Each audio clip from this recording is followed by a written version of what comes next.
अब हम इसको प्रैक्टिकल रूप में करके देखते हैं।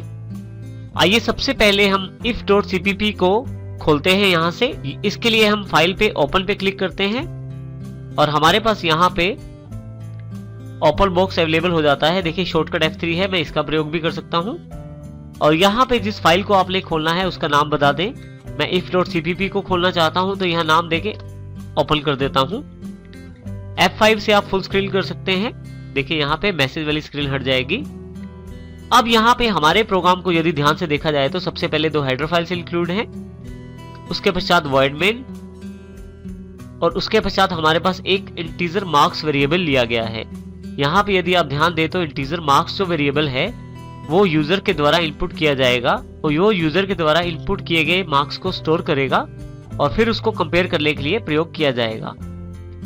यूजर से इनपुट लेने के लिए हमने इन 2 लाइंस का इस्तेमाल किया है, जिसमें सबसे पहले एक मैसेज प्रिंट किया गया है और उसके पश्चात यूजर के द्वारा एंटर की गई वैल्यू को cin के द्वारा मार्क्स में स्टोर किया गया है।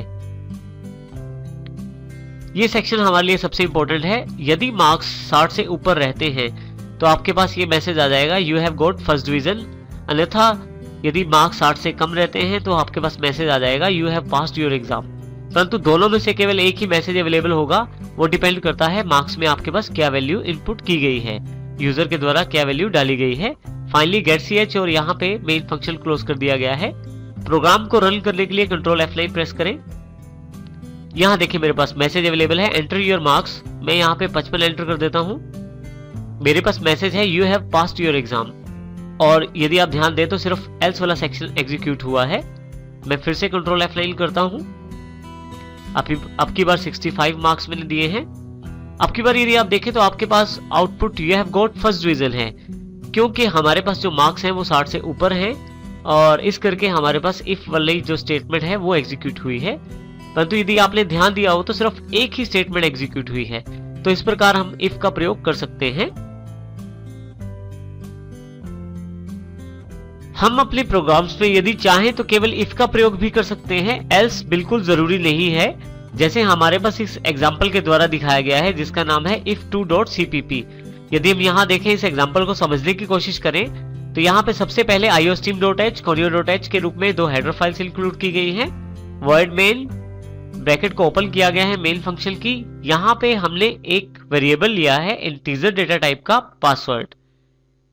अब यहाँ पे हम ये देखना चाहते हैं कि यूजर के द्वारा दिया गया यदि पासवर्ड ठीक है तो एक मैसेज आ जाए और उसको जानकारी मिल जाए कि उसका पासवर्ड मैच कर गया है, अन्यथा कुछ भी ना हो, अर्थात एल्स वाला हमने सेक्शन यहाँ नहीं लिया है।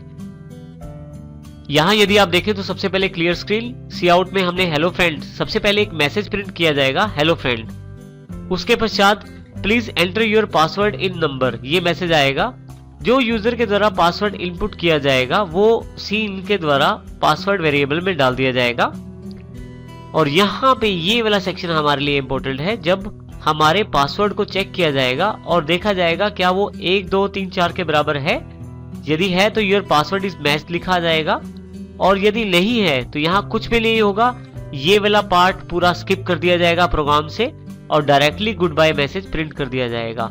और यदि पासवर्ड मैच होगा तो ये लाइन प्रिंट की जाएगी योर पासवर्ड इज मैच्ड, उसके पश्चात गुड बाय मैसेज प्रिंट किया जाएगा और फाइनली यहाँ पे प्रोग्राम हमारा क्लोज किया गया है। हम इस प्रोग्राम को प्रैक्टिकली रन करके देखते हैं। हमने पहले से ही यहाँ प्रोग्राम खोला हुआ है if2.cpp के रूप में। iostream.h conio.h दोनों हेडर फाइल्स इंक्लूड की गई है। void main ब्लॉक में इंटीजर पासवर्ड सबसे पहले वेरिएबल लिया गया है और इस पासवर्ड को यूजर के द्वारा इनपुट करवाया गया है।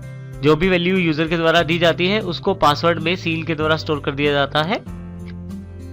अब इस सेक्शन जो कि हमारा सबसे मेन सेक्शन है, पासवर्ड को मैच किया जाता है इफ के द्वारा 1 2 3 4 से। यदि पासवर्ड मैच होता है तो हमारे पास आउटपुट आ जाएगी योर पासवर्ड इज मैच्ड, आपके पास ये मैसेज अवेलेबल हो जाएगा। अन्यथा आपके पास ये मैसेज प्रिंट नहीं होगा और आपके पास डायरेक्ट ये मैसेज आ जाएगा गुड बाय और फाइनली ये प्रोग्राम खत्म हो जाएगा। हम इस प्रोग्राम को रन करके देखते हैं कंट्रोल F9 से। देखिए यहाँ हेलो फ्रेंड अवेलेबल हो गया है। यहाँ जानकारी सबसे पहले मांगी जाती है please enter your password in number. मैं यहाँ पे 1 2 3 4 दे देता हूँ, एंटर कर देता हूँ। देखिए यहाँ पे आउटपुट है your password is matched good bye. तो इसका अर्थ है कि हमारा इफ वाला जो सेक्शन है वो एग्जीक्यूट हुआ है। फिर से एंटर करता हूं यहाँ पे मैं। अब की बार फिर से कंट्रोल F9 से प्रोग्राम रन करता हूं। अब की बार मैं कोई और पासवर्ड दे देता हूं 323, एंटर करता हूं। अब की बार देखिए इफ स्टेटमेंट को एग्जीक्यूट नहीं किया गया है, डायरेक्ट गुड बाय का मैसेज अवेलेबल हो गया है। इसका अर्थ ये है कि यदि आपके पास एल्स ब्लॉक नहीं दिया गया तो एल्स ब्लॉक एग्जीक्यूट नहीं होगा और आप अपने प्रोग्राम के अकॉर्डिंग एल्स का चुनाव कर सकते हैं, लगाना या ना लगाना। इस प्रकार हम इफ 2 का प्रयोग करते हैं यहाँ पे। यदि हमारे पास एक से अधिक लाइंस हैं ब्लॉक में, देखिए एग्जांपल बिल्कुल सेम है पिछले वाला। यदि हमारे पास इफ स्टेटमेंट के साथ काफी सारी लाइन अटैच करनी है हमने, तो उस केस में हमें इफ के लिए ब्लॉक क्रिएट करना चाहिए। जैसे हमने यहाँ पे एक से अधिक लाइन यहाँ पे शामिल की है इफ स्टेटमेंट्स के लिए, तो यहाँ पे हमने यहाँ ब्लॉक क्रिएट किया है ओपन करली ब्रैकेट और क्लोज करली ब्रैकेट से, और उसके बीच में हमने स्टेटमेंट शामिल की है। यहाँ मैंने इफ में 2 स्टेटमेंट शामिल की हैं। यदि पासवर्ड मैच होगा तो ये दोनों स्टेटमेंट एग्जीक्यूट होंगी, और यदि पासवर्ड मैच नहीं होगा तो ये दोनों स्टेटमेंट्स प्रिंट नहीं होंगी।